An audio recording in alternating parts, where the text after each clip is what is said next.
할렐루야. 제가 지난주에 위의 것을 찾으라라는 설교를 하면서 설교 중에 주님 고대가를 불렀습니다. 기억이 나시는지 모르겠어요. 낮에나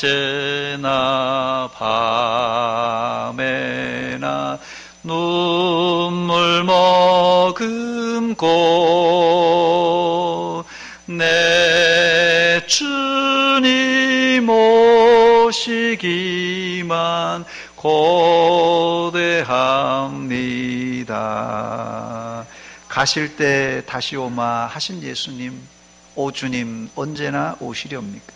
지난 한 주간 제 입속에서 맴돌았던 찬송입니다. 말세를 사는 성도들은 날마다 새로운 성도가 되기 위해서는 이런 찬송을 우리 입에 마음에 새기면서 땅 아래 것보다는 저 하늘 위의 것을 추구하며 살아야 됩니다. 오늘은 지난주에 했던 설교 본문을 이어서 설교를 하겠습니다. 지난주에 시간이 없어서 이 골로새의 이 수신 도시가 어떤 도시인가에 대해서 자세히 말씀 못 드렸는데, 첫 번째로 먼저 이 골로새라는 도시와 골로새 교회를 세웠던 에바브라는 누구인가 잠시 말씀드리겠습니다. 먼저는 이 골로새는 지금의 터키 내륙에 있는 작은 도시입니다. 제가 지도를 준비했는데 지도를 한번 보여주시기 바랍니다. 저 지도는 이제 터키 지도인데요. 지금 골로새라는 도시가 바로 저 정도에 위치했다. 그래서 이 골로새는 터키 내륙에 있는 작은 도시입니다. 바울 사도는 이 골로새 교회에 가보지 않았고 골로새 교인들의 얼굴도 알지 못하지만 골로새 교회를 개척한 이 에바브라가 자신이 지금 로마 감옥에 갇혀 있을 때 찾아와서 안부를 묻고 골로새 교회의 소식을 전해줌으로 말미암아서 골로새 교회가 어떤 교회인가, 골로새 교인들은 어떤 교인인가를 알고 있었기 때문에 바로 바울 사도가 감옥에서 골로새 교회에 편지를 쓸 수가 있었습니다. 이때가 바울 사도가 제1차 로마 투어 기간입니다. 그래서 주후 61년 겨울에 그가 감옥에 들어가서 통상 63년에 이제 나왔다, 이렇게 기록이 되어 있는데요. 그래서 이 골로새는 언제 기록되느냐, 그가 투옥된 62년경에 기록되었을 것이다, 이렇게 학자들이 추정합니다. 바울 사도가 제3차 전도 여행 중에 에베소에 머무르게 되는데 에베소에 상당히 오랫동안 머물게 됩니다. 2년 6개월 거의 3년을 에베소에서 머물면서 그 유명한 두란노 서원에서 복음을 전하고 말씀을 가르칩니다. 그런데 에베소에 이 두란노 서원에서 배웠던 사람들 중에는 이 골로새에서 왔던 몇몇 사람들도 있었습니다. 골로새는 아까 지도에서 봤듯이 골로새는 에베소에서 약 152km 정도 떨어진 거리이기 때문에 서로 왕래가 가능했고, 이 에베소가 훨씬 큰 도시였기 때문에 골로새에 있는 사람들은 에베소에서 여러 가지 정보를 많이 얻을 수 있었습니다. 에베소에서 바울 사도를 통하여서 예수 믿은 사람들 중에 골로새 사람들이 있었는데 그 중에 대표가 바로 오늘 제가 소개할 에바브라라는 사람입니다. 이 에바브라를 바울 사도는 자신의 제자요 동역자라고 소개합니다. 바로 이 에바브라가 바울 사도에게 복음을 듣고 자기 고향 골로새에 가서 교회를 개척하게 됩니다. 그러니까 이 골로새 교회를 바울 사도가 직접 개척한 교회는 아니지만 촌수로 말하자면 자기의 제자가 세운 교회이기 때문에 손잡벌 되는 교회라, 이렇게 생각하면 될 것입니다. 골로새서 1장 7절 말씀에 보니까 이와 같이 우리와 함께 종된 사랑하는 에바브라에게 너희가, 골로새 교인들입니다, 너희가 배웠나니 그는 너희를 위한 그리스도의 신실한 일꾼이라, 이렇게 소개했습니다.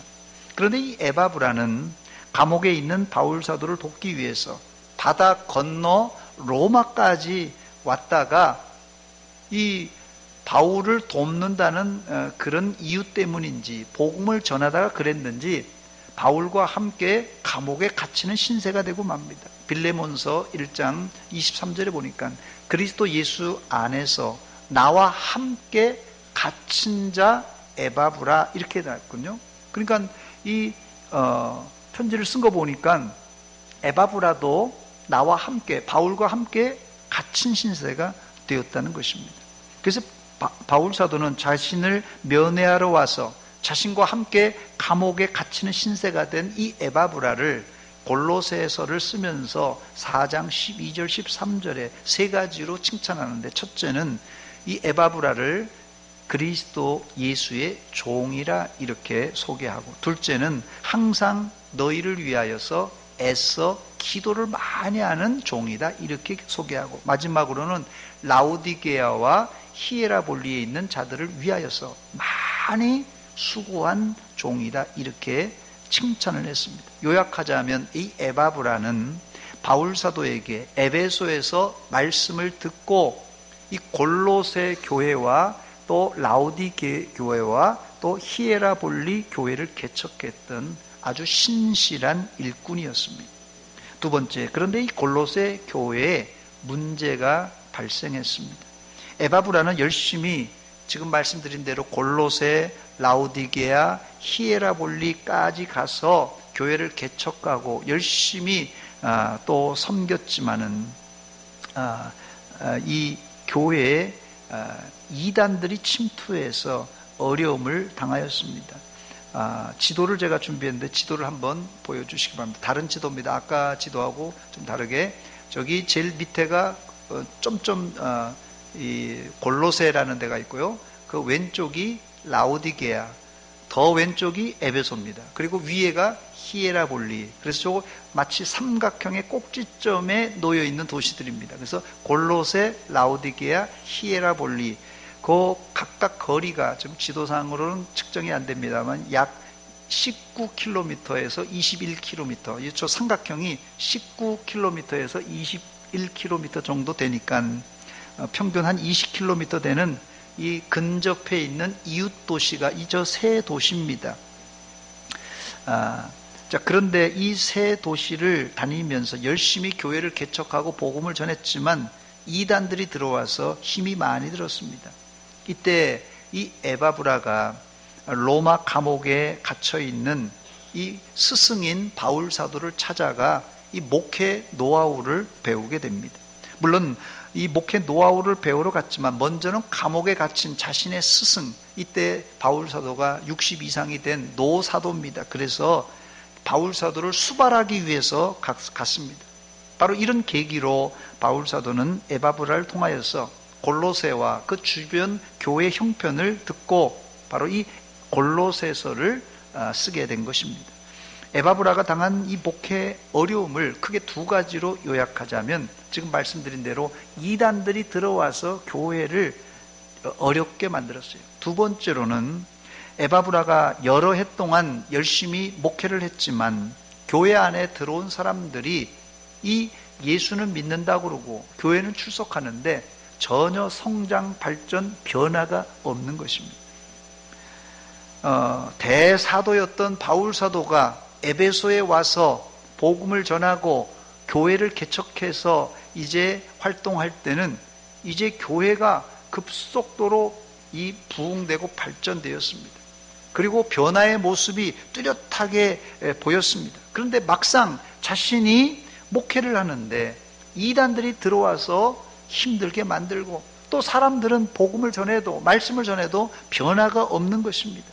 그래서 에바브라가 이 로마 감옥에 갇힌 이 스승 바울 사도를 찾아갔던 것입니다. 세 번째, 그렇다면 이 골로새에 침투한 이단들은 어떤 이단들입니까? 크게 네 가지 종류로 신학자들이 구분하는데, 첫째는 지식을 중시하는 헬라 철학 사상이 이단이었습니다. 그래서 바울 사도는 골로새서 2장 8절을 쓰면서 누가 철학과 속임수로 너희를 사로잡을까 주의하라. 누가 철학과 헛된 속임수로 너희를 사로잡을까 조심하라 하면서 헬라 철학은 그리스도를 따르는 원칙이 아니라고 단호하게 말했습니다. 두 번째 이단은 유대 율법주의적인 이단입니다. 본문 16절 말씀해 보니까 그러므로 먹고 마시는 것과 절기나 초하루나 안식일을 이유로 누구든지 너희를 비판하지 못하게 하라 그랬어요. 즉, 이 골로새 교회 안에 먹고 마시는 문제, 절기 문제, 초하루, 안식일을 어떻게 지내느냐 문제 때문에 이 공격해오는 이단이 있었다는 것이에요. 이 이단들이 중요시 여겼던 것은 이 성경 레위기법에 무엇을 먹고 무엇은 먹지 말아야 되는 음식의 규정을 들이밀으면서 이게 거룩하고 이거는 안 된다 이렇게 나누었고요. 또 구약의 절기가 중요하니까 이 절기 저 절기 다 지켜야 된다. 한마디로 여기서 이 골로새에 침투한 이 유대 율법적인 이단은 예수도 믿지만 할례도 받아야 된다. 예수도 믿지만 절기도 지켜야 된다. 예수도 믿지만 음식도 구분해서 먹어야 된다. 이런 이단이었습니다. 세 번째 이단은 신비주의적인 것을 추구하는 천사 숭배 이단입니다. 본문 18절 말씀 보니까 아무도 꾸며낸 겸손과 천사 숭배를 이유로 너희를 정죄하지 못하게 하라. 그가 그 본 것에 의지하여 그 육신의 생각을 따라 헛되이 과장한다 이렇게 말합니다. 여기 신비주의자들의 특징이 나오는데 자신이 본 것을 의지하고 헛되이 과장을 잘하는 사람들이 신비주의적인 이런 신앙을 가진 이단들입니다. 그래서 교회 안에서도 요즘은 그런 사람들이 없지만 열심히 기도할 때 이런 신비주의적인 사실은 기독교가 신비주의적인 종교이긴 합니다만은 그거를 갖다가 어떻게 한다고요? 이 신비주의 이단은 자기들이 본 것을 의지해서 야 내가 기도하다가 뭘 봤다. 제가 어릴 적만 해도 그때 뭐 70년대 80년대 초반에 뭐 이 기도를 교회에서 많이 하는데 갑자기 한 사람이 야 내가 강단에서 십자가가 빨간 십자가가 나타났다는 거예요. 저는 앞만 봐도 안 보이던데 십자가가 나타났더니 그 다음에 또 그 다음 주에 또 어떤 사람은 나도 십자가 봤다 그러고 막 십자가를 봤다는 사람들이 뭐 교회 여러 가지 있으니까 이게 십자가를 본 사람과 못 본 사람은 신앙의 정도를 나누는 그런 어떤 조금 그 문제가 좀 있었습니다. 그래서 이 사람들은 내가 본 것을 갖다가 막 강조해요. 신비주의다. 또 헛되이 과장을 일삼는다 이렇게 돼 있거든요. 헛되이 과장한다. 이게 원래 이게 하나 본 것이 뭐 볼 수도 있겠죠. 근데 이것이 두 번 얘기하다 보면 세 번 얘기하다 보면 이제 뻥튀기가 점점 이제 커지는 겁니다. 요거에 조심해야 될 신비주의적인 그런 신앙의 태도입니다. 네 번째 이단은 금욕주의적인 이단입니다. 여기 성경에 육체를 괴롭게 하는 사람들이라고 했어요. 그래서 자기 스스로를 학대하는 사람들, 이런 사람들이 이 교회 안에 있었습니다. 이것을 종합해 보면 골로새 교회에 침투한 이단은 유대주의적 요소와 헬라 철학이 결합된 말 그대로 이 종교적 혼합주의 이단이라고 총칭할 수 있습니다. 그러니 골로새 교회를 섬기는 이 에바브라는 골칫거리였어요. 네 번째, 이 골로새 교회 이단 문제보다 더 큰 문제가 있었는데 성도들이 교회는 다니지만 전혀 변하지 않고 과거 구습을 그대로 따르며 생활을 했습니다. 바울 사도는 이런 골로새 교회 성도들에게 새로운 피조물, 즉 새 사람으로 살라고 주문을 했습니다. 본문에 바울 사도가 제시한 방법은 크게 두 가지, 새 사람이 되기 위한 크게 두 가지 방법입니다. 하나는 부정적인 방법으로, 또 하나는 긍정적인 방법으로. 이 부정적인 방법으로는 땅에 있는 지체를 죽이라 그랬어요. 또 긍정적인 방법으로는 하나님이 만드신 이 거룩한 새 옷을 입으면서 신앙생활하라고 합니다. 그래서 우리 신앙생활에 크게 두 가지, 하나는 부정적으로는 우리의 악습을 죽이고 긍정적으로는 새로운 좋은 습관을 계속해서 발전시켜 나가야지 새로운 피조물로서 새 사람이 될 수 있다는 것이에요. 먼저 이 부정적인 것을 살펴보겠는데요.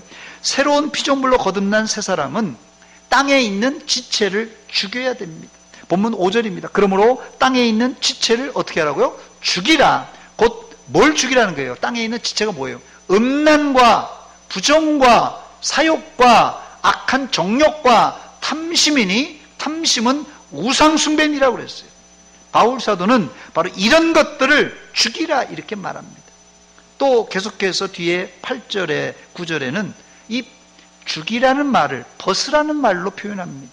8절입니다. 이제는 너희가 이 모든 것을 벗어버리라. 곧 분함과 뭘 벗은다고요? 분함, 노여움, 악의, 비방, 너희 입에 부끄러운 말이라 그랬어요. 9절에 보니까 너희가 서로 거짓말을 하지 말라. 옛사람과 그 행위를 벗어버리라 그랬습니다. 예수 안에 새로운 피조물 새 사람은 음란, 부정, 사욕, 악한 정욕, 탐심은 죽이고 분함, 노여움, 악의, 비방, 부끄러운 말, 특히 거짓말과 옛사람의 행위는 벗어 던져 버리라고 그랬어요. 이런 것들을 죽이지 않고 벗지 않으면 하나님의 진노가 임하게 될 것이라고 엄중하게 경고했습니다. 6절 말씀 보니까 이것들로 말미암아 지금 얘기했던 이런 육체적인 소욕들, 육체적인 것들, 이런 것들로 말미암아 하나님의 진노가 임할 것이라고 경고합니다. 두 번째로는 이제 긍정적으로, 부정적인 것 살펴봤으니까요. 긍정적인 건데요. 하나님의 새로운 피조물, 새 사람은 긍정적으로 하나님이 만드신 새 옷을 입어야 되는데, 이 새 옷을 입으라는 말은 다른 말로는 속을 바꾸라는 거예요. 내 겉껍데기가 아니라 속을 바꾸라는 말입니다. 본문 10절입니다. 새 사람을 입었으니 이는 자기를 창조하신 이의 형상을 따라 지식에까지 새롭게 하심을 입은 자니라. 하나님의 그 형상을 따라 지식에까지 새롭게 되라는 말입니다. 새 사람은 하나님의 형상을 따라 지식에까지 새롭게 돼야 돼요. 새 사람은 윤리 도덕적으로 자신이 생각할 때 이만하면 괜찮을 정도지 이렇게가 아니라 죄로 망가진 어떤 거요? 하나님의 형상을 이제 회복하는 것을 말합니다. 즉 새 사람은 껍데기가 아니라 속이 변하는 본질적인 변화를 의미합니다. 본문의 바울 사도는 새 사람이 되라 이렇게 말하지 않고 새 사람을 입으라 이렇게 말합니다. 이 의미는 예수 믿는 사람들은 이미 믿음으로 하나님의 새로운 피조물 새 사람이 되었다는 의미입니다. 제가 계속 이 설교 중에 반복하는 말이 날마다 새로운 피조물이 뭐라고요? 이거는 하나의 칭의라고 해서 칭의. 그래서 이 날마다 새로운 피조물은 이미 우리가 새롭게 되었다는 것이에요. 그런데 어떻게 해요? 날마다 새롭게 되라는 거예요. 이미 새롭게 됐지만 계속해서 성화, 성장, 발전해 나가라는 뜻입니다.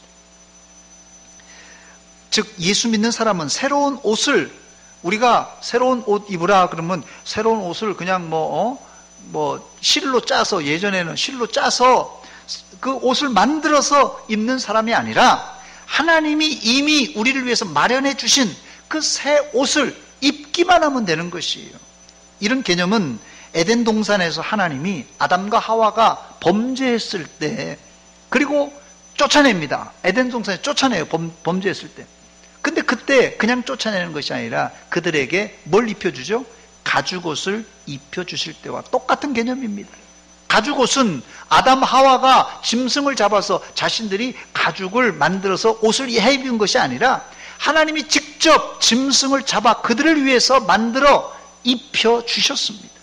즉 예수를 믿는다는 것은 하나님이 우리를 위해서 만들어 주신 새 옷을 믿음으로 입는 행위입니다. 단 조건이 하나가 있어요.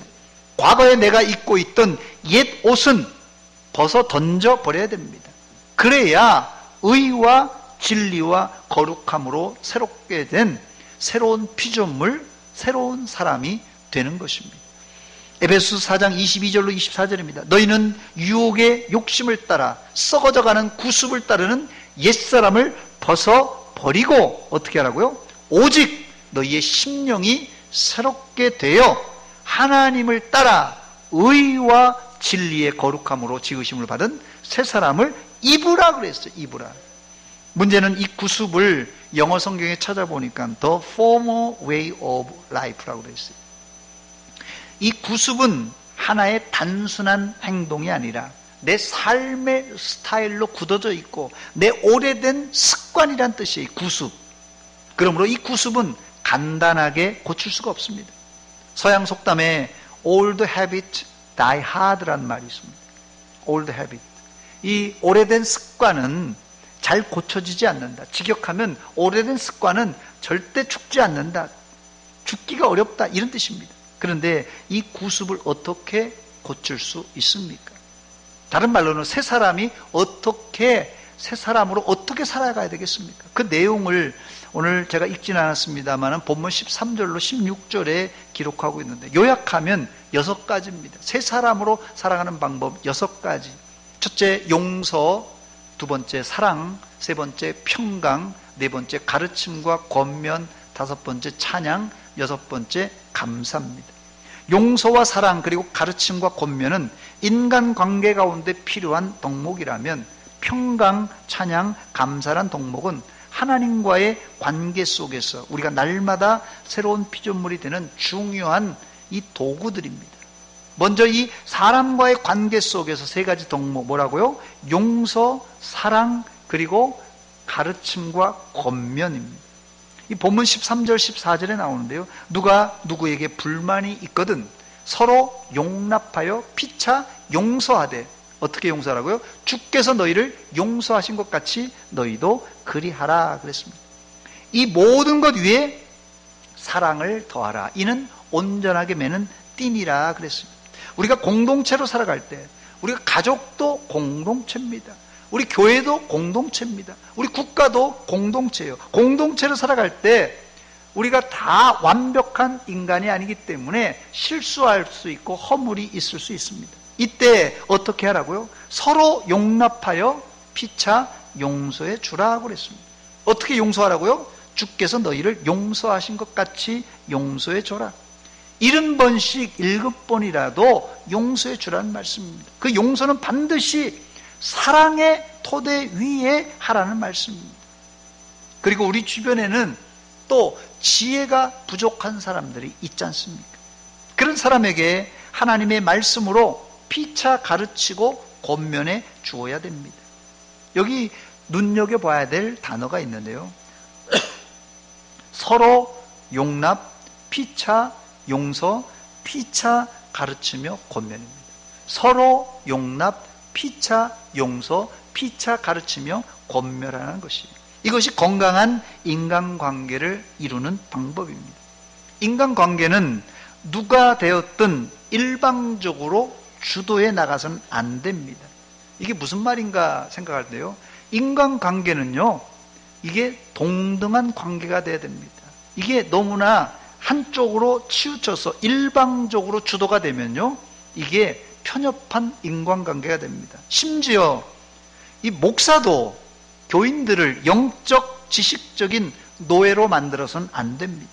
제가 목회하면서 가지고 있는 철칙 중에 하나가 성도님들을 목사의 영적 노예로 만들지 말자는 것이에요. 목회자도 성도들과 피차 가르치고 권면해 주어야 됩니다. 요즘 저는 교회 크고 작은 문제로 여러 장로님들 또 권사님들을 만나서 이야기를 나눌 그런 시간이 있었습니다. 경험이 많으신 장로님들과 권사님들에게 저는 그래서 그 이야기를 나누면서 많이 배우고 있습니다. 저는 목사가 성도들에게 하나님의 말씀을 가르치고 또 성도들은 신앙생활에서 녹아난 이 말씀과 기도를 하면서 녹여낸 그 좋은 경험을 목사와 나눌 수 있다면 이상적인 목회자와 이상적인 성도의 관계라고 생각됩니다. 이런 피차의 관계가 유지되어야 자발적이고 인격적인 신앙생활을 할 수가 있습니다. 물론 처음 예수 믿는 초신자나 어린 아이 같은 경우는 일방적으로 가르칠 필요가 있겠죠. 일방적으로 가르치고 지도할 필요가 있지만 그렇지 않다면 피차 가르침과 권면을 통하여서 성장을 해야지 그게 진짜 배기 성장입니다. 그냥 끌려서 성장하는 사람은요, 나중에 그 끄는 거 놔버리면 그냥 떨어져 버려요. 두 번째로는 하나님과의 인간관계, 하나님과의 관계 속에서 3가지 이 요소가 있는데, 새 사람이 되기 위해서는 평강, 감사, 찬양입니다.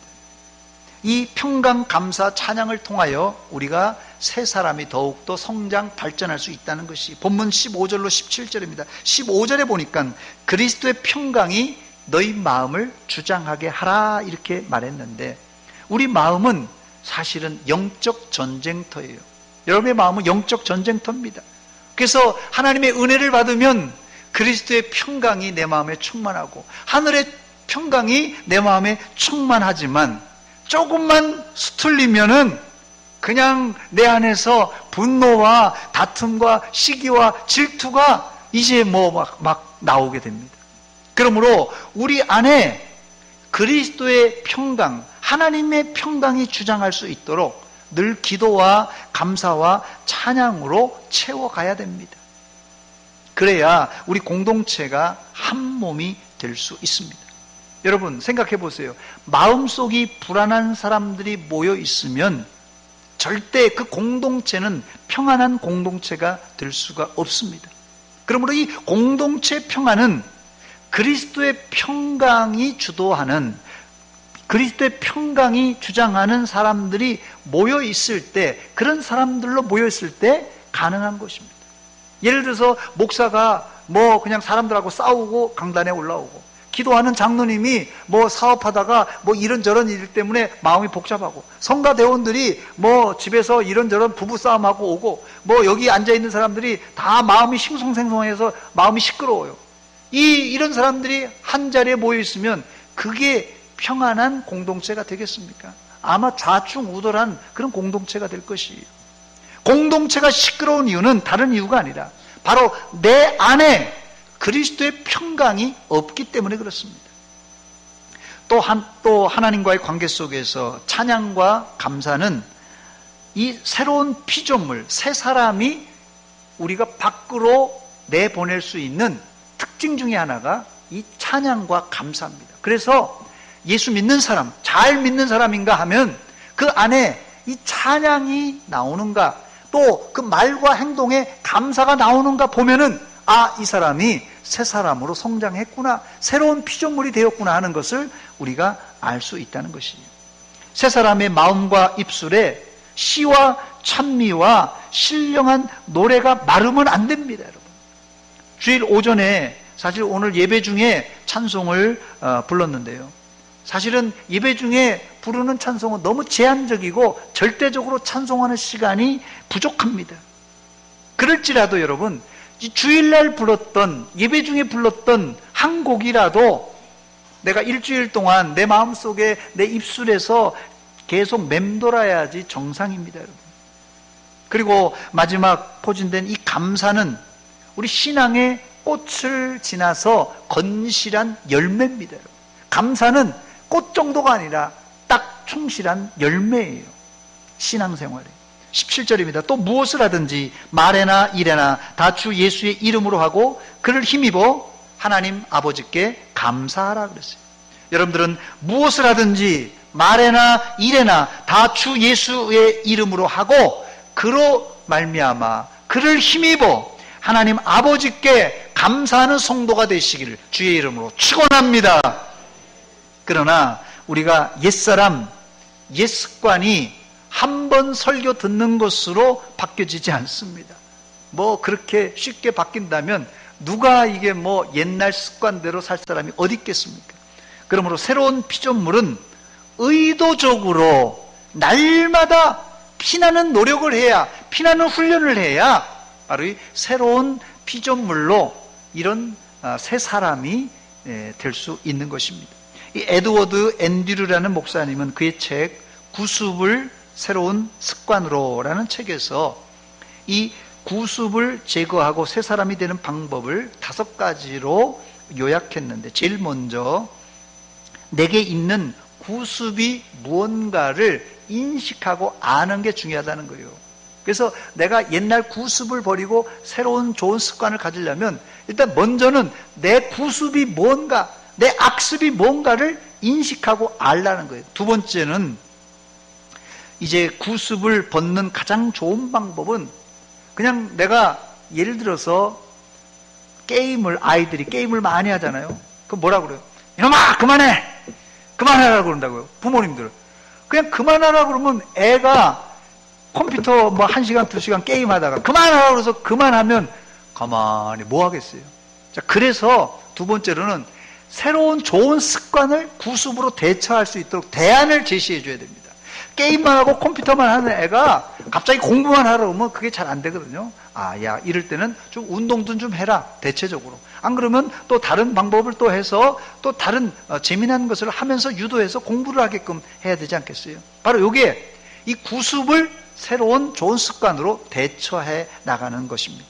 그때 우리가 구습을 바꿀 수 있다는 거예요. 세 번째는 구습을 바꾸려면 오랜 시간이 필요합니다. 그렇기 때문에 구습이 새로운 습관으로 변하는지 안 변하는지를 모니터링 하라는 거예요. 그래서 지켜보라는 거예요. 계속해서. 그냥 내가 구습 버리고 내가 새로운 습관을 가졌다, 이렇게 해서 한번 하고 잘 됐겠지가 아니라 그걸 지켜보고 꾸준히 모니터링을 하라는 것이에요. 네 번째로는 이 구습을 버리고 새 습관을 가지려면 친구나 지인에게 자기 구습을 알리고 도움을 요청하라는 것이에요. 어떤 분은 욕하는 습관이 입에 배서 말끝마다 욕이 나오는 것이에요. 그냥 조사만 빼고 다 욕이에요. 그런 사람 보셨습니까? 그래서 이 욕이 주체가 안 되는 것이에요. 이것도 하나의 습관이 돼버리니까 이게 어렵더라고요. 그래서 주변 동료에게 이거 도움을 요청했다고 합니다. 내가 사무실에서 일을 보면서 욕하면 한 번 욕할 때마다 1만 원씩 벌금을 낼 테니까 내가 욕할 때마다 나를 지적해달라, 이렇게 부탁을 했답니다. 근데 욕이라는 것이 뭐 말하다가 그냥 무의식 중에 나오는 거기 때문에 이 사람이 그날 하루 10만 원 벌금을 냈다고 합니다. 그런데 그 이후에도 10만 원 냈는데도 그 이후에도 또 욕을 했다고 합니다. 그런데 점점 이제 욕이 줄어들다 합니다. 벌금이 무서워서라도 욕이 줄어들었답니다. 그래서 이 사람이 욕을 끊을 수 있었다, 그런 얘기를 합니다. 우리의 구습은 옆에 있는 사람이 도와줄 때 더 잘 고칠 수 있습니다.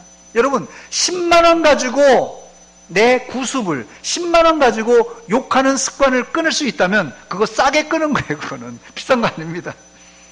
뭐 욕이 아니라 술이나 담배도 마찬가지입니다. 가족이나 옆에 있는 사람들이 도와줄 때 술도 담배도 끊을 수가 있어요. 내가 담배 피면은 1만 원씩 벌금 내겠다, 뭐 이런 식으로, 뭐 예를 들어서 옆에 있는 사람들이, 가족들이 도와주면 술도 담배도 얼마든지 끊을 수 있습니다.